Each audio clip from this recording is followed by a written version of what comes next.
Okay, so video 7 total, muscle number 4, fourth video of our muscle series here. And this topic is going to be learn to hate food. Like, learn to hate it.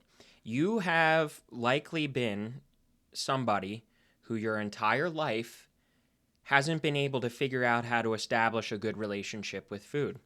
If you're unsatisfied with your body and if you're unsatisfied with your body fat content, yet you still eat, you need to learn to hate food, especially because it, in a way, is enslaving you. It is forcing you to be something you don't want to be. So you got to learn to hate it, and you got to learn to let go of these platitudes like food is one of the great pleasures in life. Because thinking like that, what do you think that leads you to? Does that lead you to success with the gym and your physique, or do you think that leads to growing that belly even further? All right.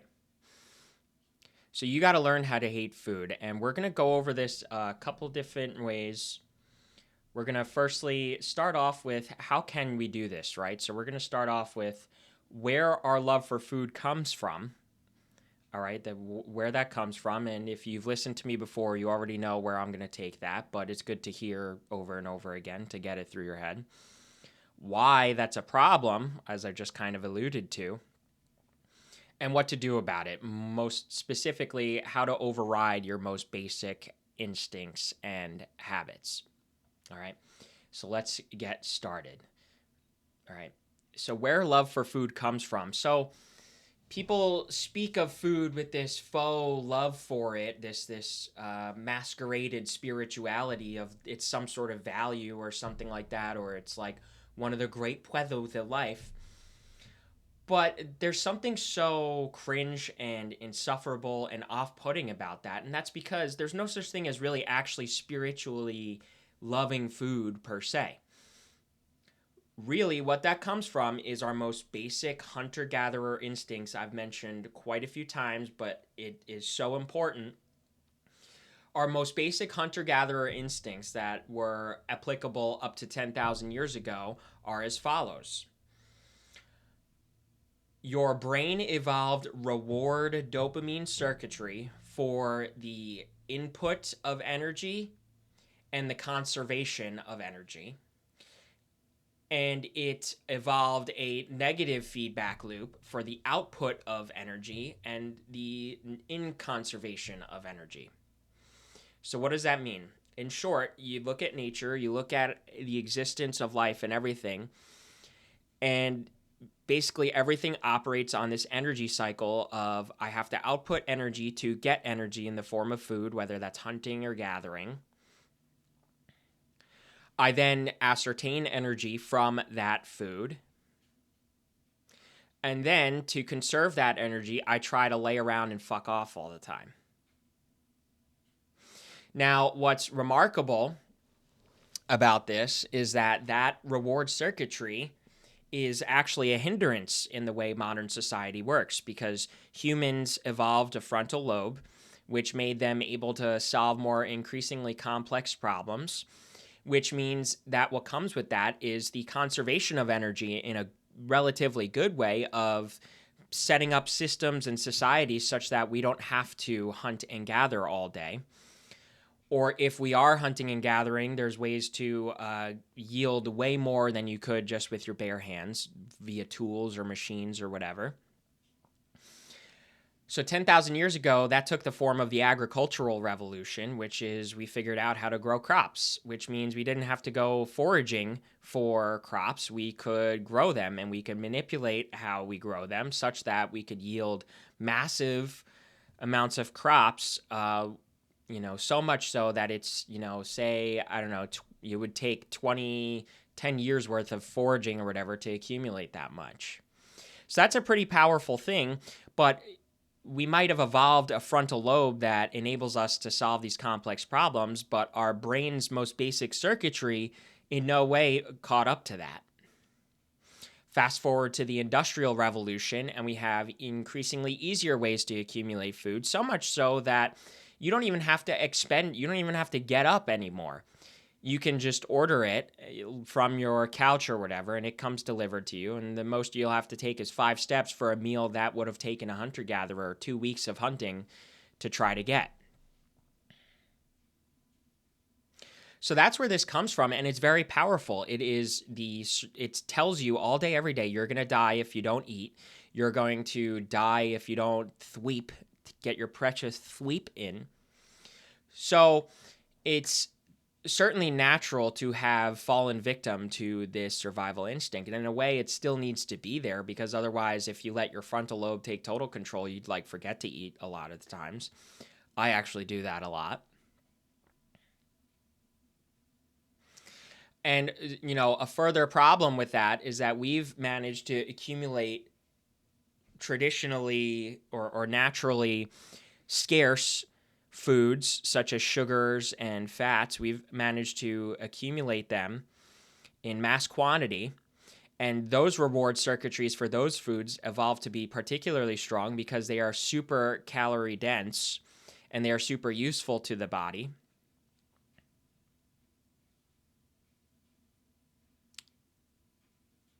So, but we have that in abundance now, and we're still eating it as much as we can as if it was going to be our last meal ever, anywhere, anytime. So that's where that comes from. It's a powerful thing, but you have to learn you have to right then and there start to establish that you don't like that. You don't want to be that. Do you really want to be a slave to your most basic subhumanoid instincts? If you were to take that instinct and try to say what other species or whatever have that in common, it goes all the way down to the most simplest single-celled organism, that instinct.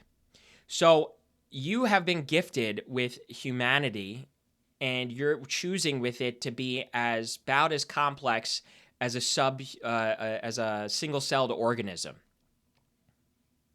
Why would you want that? How do you not value your life more than that? That's something that you have to start thinking about. All right. So, especially because haven't you picked up by now that there's more to life than cheap dopamine hits? Are you happy pigging out and lazying around and not having the physique you want, not having the health you want, not having the brain energy that you want, not being able to do things that you want? There's an additional layer to the human psyche that is far more sophisticated and complicated, and really the next step up towards happiness. All right, you could think of like Maslow's hierarchy of needs and that sort of thing. The food and the water and the shelter is pretty much always going to be taken care of. So you got to level up there. You got to start thinking about how to ascertain fulfillment and how to ascertain actual spiritual joy rather than pleasantries or pleasure. A shorthand distinction you can make here is that pleasure is not synonymous with fulfillment or joy. All right. I have a funny bit here. Another line you could think of it as is that saying something like food is one of the great pleasures in life, or I love food. That's about as at the same cognitive level as when you were a kid and the adults asked you, what's your favorite subject? And you said recess. That's the level you're operating at if you think like that. All right. So how can we override this most basic instinct? Firstly, you can decide to start hating food, irrespective of how it makes you feel. It might make you feel pleased, but that doesn't mean you have to like it or love it. And that doesn't mean that you have to orient your life around it.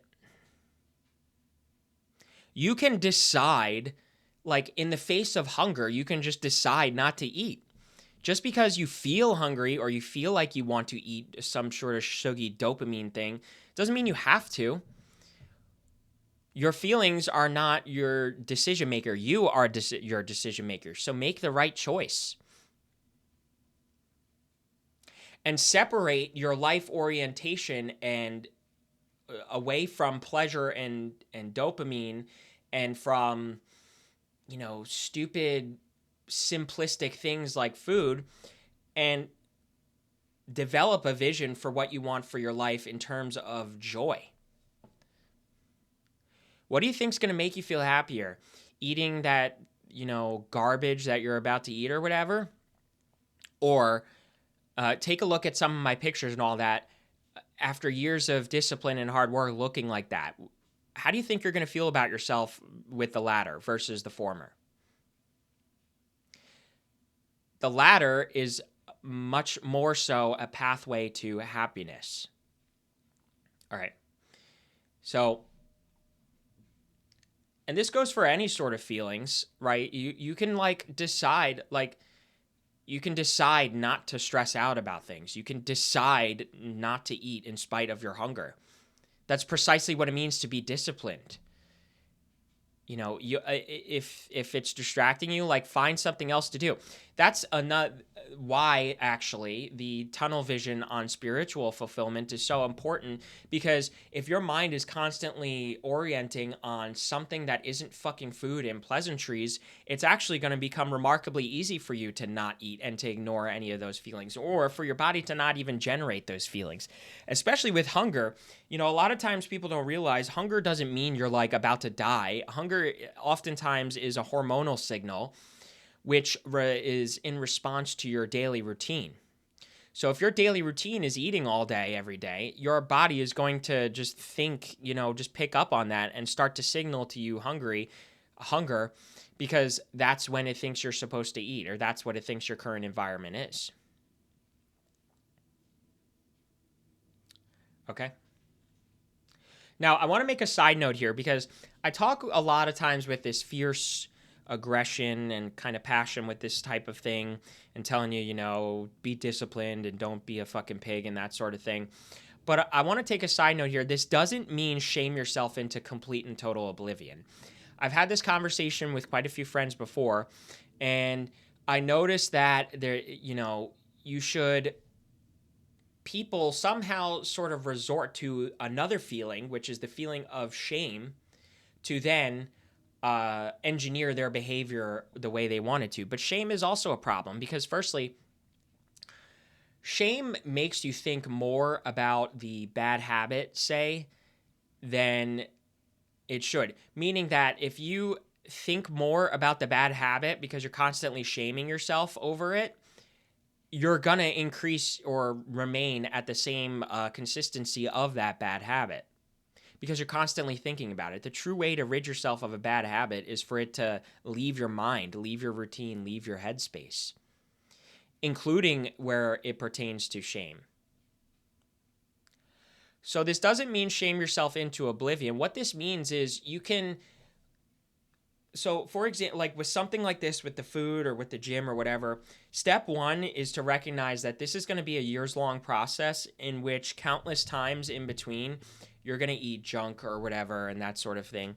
And it takes a few years to really even get to a point of where you can confidently say that 80% of the time you make the correct decision.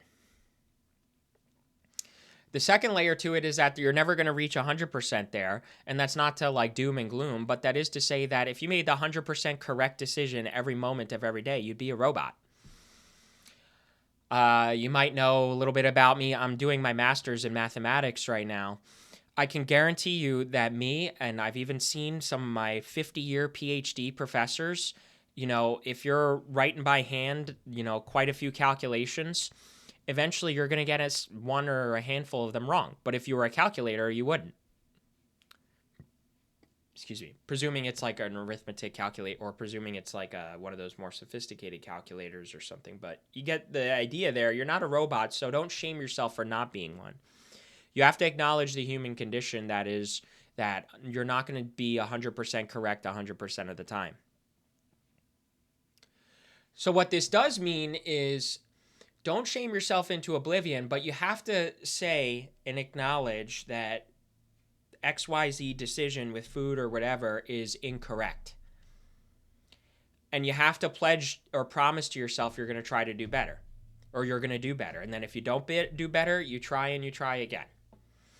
That's really all the cycle is. And that sounds kind of corny.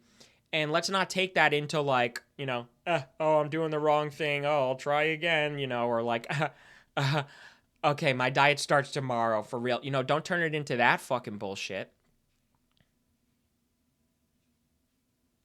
But turn it into like a project. Turn it into like a daily project whereby you are building up your tolerance to not eating this type of food, building up your tolerance to the idea that you should hate food, building up your tolerance to hunger, building up your tolerance to, working on other things, and, absolving yourself of pleasantries.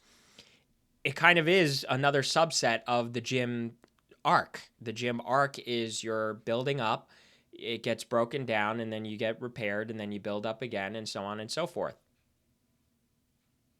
So you're just kind of chipping away at it every day. That's the way you have to see this. And you most certainly have to have like a passion and a strength for the idea of ascertaining the self-control. Does anybody ever like anybody telling them what to do? That should include your like fucking amygdala or whatever fucking gland it is that tells you to eat junk food all the time. You can decide, you can take control of yourself. That's what you need to value. You need to stop valuing food and you need to start valuing self control, the pursuit of knowledge, and that sort of thing, the pursuit of joy, the pursuit of happiness.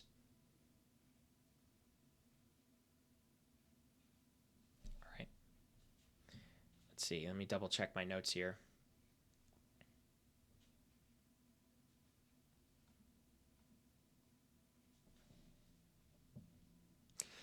I think for this topic here, I struggled to come up with an idea for it because I like this idea of going on for a little longer and dissecting things a little longer. But this one, you can't really dissect it any further than you have to assign yourself the responsibility of not enslavement by your or break free from enslavement from your most basic instincts. A technique or two is, they evaluate or value fulfillment over food and pleasantries, but that also takes some time to understand. Realistically, you have to understand that pleasure is not the end goal of life. Fulfillment is. And what that means in the meantime is you're often going to be not very pleased. As a matter of fact, most of life is pretty much suffering.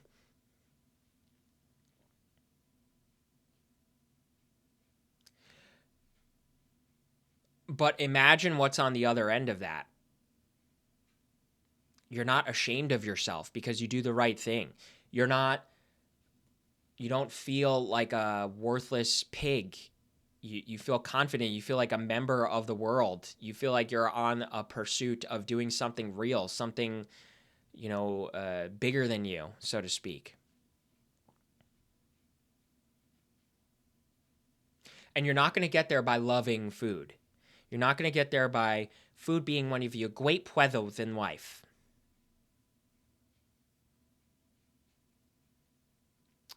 The only way to get there is to override this basic instinct, all your basic instincts. I think in my other video I mentioned how I viewed it, and this was before I read anything about Freudian psychology. But it's remarkable that the idea, pertains, and you could kind of naturally pick up on how this really is happening in your mind. My story in my other video of how I started with the weightlifting was I pictured it as the devil on the shoulder and the angel on the shoulder. One telling you to fuck off, one telling you to get to the gym. And I said to myself, I want the angel to win because that's what's right for me, that's what's best for me. But also, I wanted to respect myself. I wanted to treat myself properly with respect by doing what's best and what's right for me. So you could also think of it as that way. Especially, this space is probably a lot about, people kind of browsing all the stuff about masculinity and all that too. The most masculine thing you could do is demonstrate that you have self-control. Because if you control yourself, nobody else can control you. You won't get manipulated in relationships. Nobody can permeate your mind. It is the most direct confrontation with developing self-control, because this is the most basic instinct that tells you you're going to die if you don't eat your stupid fucking nom-noms. And so this is the most direct conflict or headbutting with building up your self-control. This is the most direct way to do it, because it sort of leaks into the rest of your life. Self-control over food and output of energy and sleep and all of that, that basically does all the heavy lifting. That does like 80% of the heavy lifting of discipline. It does lead into the rest of your life. The rest of your life, because you're going to start being like, all right, I got to, I should sign up for school. All right, I should, work harder to get promotion, or I should do better with spending money to get cheap dopamine on stupid toys or whatever. So as it relates to masculinity, this is the most direct way to ascertain self-control, because if you have self-control, nobody can control you. And as a matter of fact, because you respect yourself, people respect you. And you could start climbing some ladders that way, because the natural dynamic is that if somebody else doesn't have the same level of self-control as you, they're going to naturally defer to you and subordinate to you. Even if it's somebody who's colloquially, or I guess colloquially it would be informal, like formally your boss or your leader or your sergeant or whatever, they might be your leader on paper, but the truth is psychodynamically you're in charge. It's kind of like, I used to watch The Walking Dead when I was younger. I always thought about how, it's so clear in the show that Rick's the leader, but there's nothing on paper saying that he's the leader. But it's a clear psychology. It's a clear psychodynamic going on there. There's nothing on paper saying he should be. Maybe, okay, well, he used to be a cop. So what? The other guy was a cop, and he wasn't like the leader.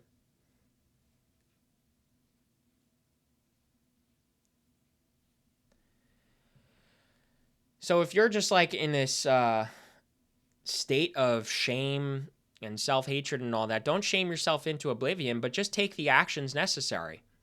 In the words of one of my teachers, he said, the only way to build confidence is to keep your promises to yourself. That's like one of the best ways to look at it. So if you promise yourself you're going to the gym, you're either going to like yourself for going or not like yourself for not going. That doesn't mean judge yourself into oblivion, but that does mean we all know what the answer is here. There's no way around it. You're not going to be happy without solving this problem with food. All right. So I think that's everything for me for this one. This is going to be a shorter one, so I don't know, maybe that'll inspire people to listen a little bit more. I dig into my videos there and I check out the engagement and all that. But the way I see it is this is, this is a problem that's obviously complicated. If it were simple, everyone would have solved it. So naturally, trying to solve this problem, requires a little bit more sophisticated thought and sophisticated conversation and coaching and teaching related to it.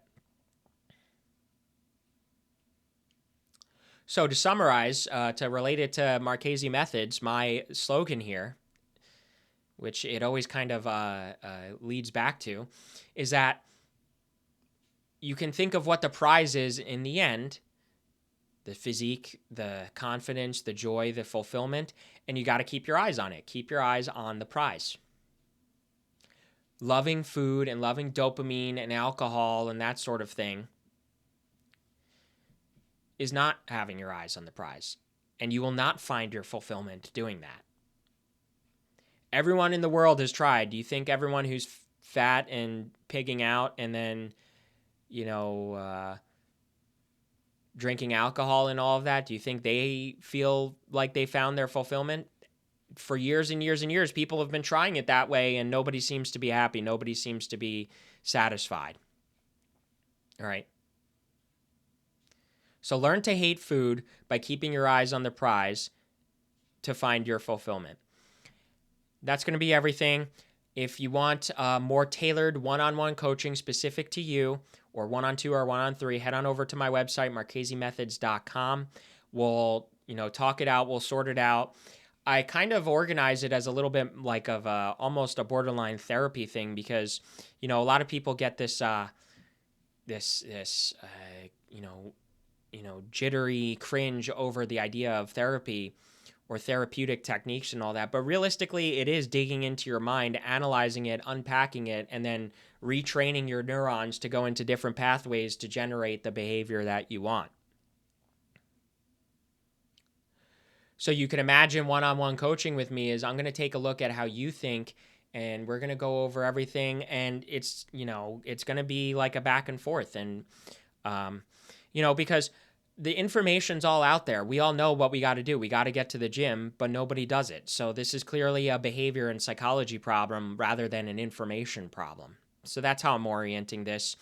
So one-on-one coaching with me would be me tailoring my advice specific to you, would be me figuring out how to kind of make it stick with you, how we can work together on developing your habits and your plan for yourself in the long run, which will require quite an exchange of ideas, but it's all good. It's all fun. If you do one-on-one coaching, it's $70 for an hour.